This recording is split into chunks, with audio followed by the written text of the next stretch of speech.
And this is the mass extinction of life you all know about. That's the mass extinction that wiped out the dinosaurs, and everyone knows that. The problem is it's wrong. And this is the nature of science. Science changes with more evidence. Science is not married to a consensus. It's not married to any particular ideas. It's only married to evidence. What we now see is that, yes, we did have a big asteroid impact 65 million years ago, but 300,000 years later, we had an enormous volcano in India. This gave us all the basalts of the Deccan Traps. This volcano put out huge amounts of aerosols into the atmosphere, and it was these aerosols that created the mass extinction. So that's how science works. Science works on evidence. It doesn't work on consensus. Albert Einstein didn't go around and talk to all of his mates and say, look, I've deduced this equation, E equals mc squared, can you all have a vote on it? It doesn't work like that. It works on evidence. We saw, not so long ago, in Western Australia, 2 students for 20 years have been trying to persuade the body of knowledge that we get peptic ulcers from a bacterium. But the collective knowledge then was that peptic ulcers are from stress and from an acid stomach. And it wasn't until they ingested this bacterium and then took the antidote that they actually showed that this bacterium creates peptic ulcers. What does that tell us? It tells us that science is never settled. And as soon as there's a bandwagon, you can be pretty sure that that's wrong.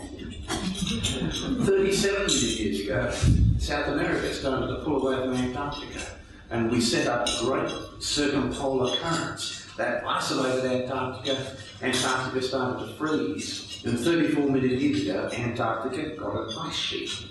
That is the ice sheet that is still there.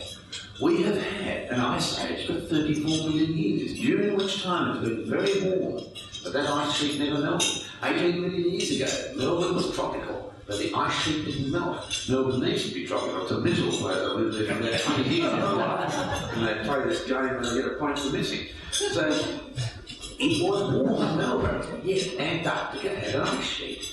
So these ice sheets are very, very stable.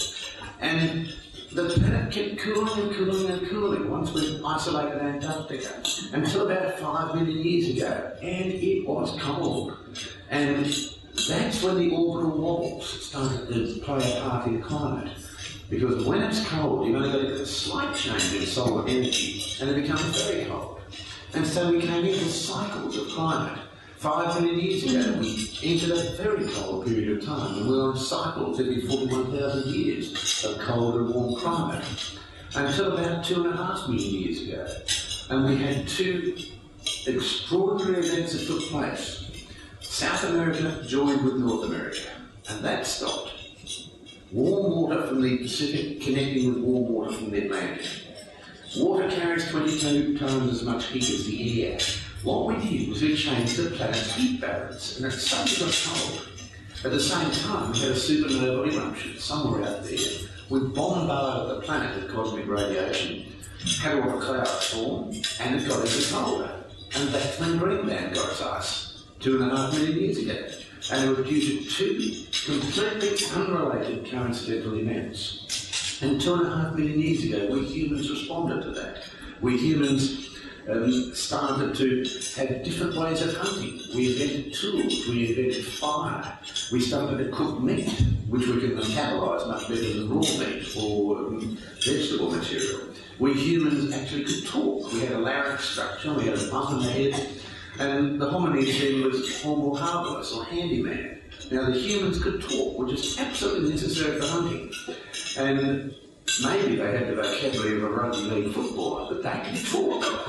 And what we see then is once we had humans on Earth, every time we cooled down, the vegetarians became extinct and the meat eaters survived.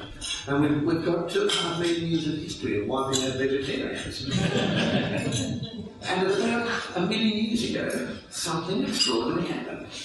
The orbital cycle changed, and we went from having 41,000 year cycles to 100,000 year cycles, where we had 90,000 years of cold and 10,000 years of warm.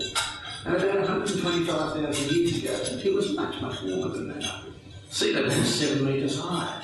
We had North Head, there was an island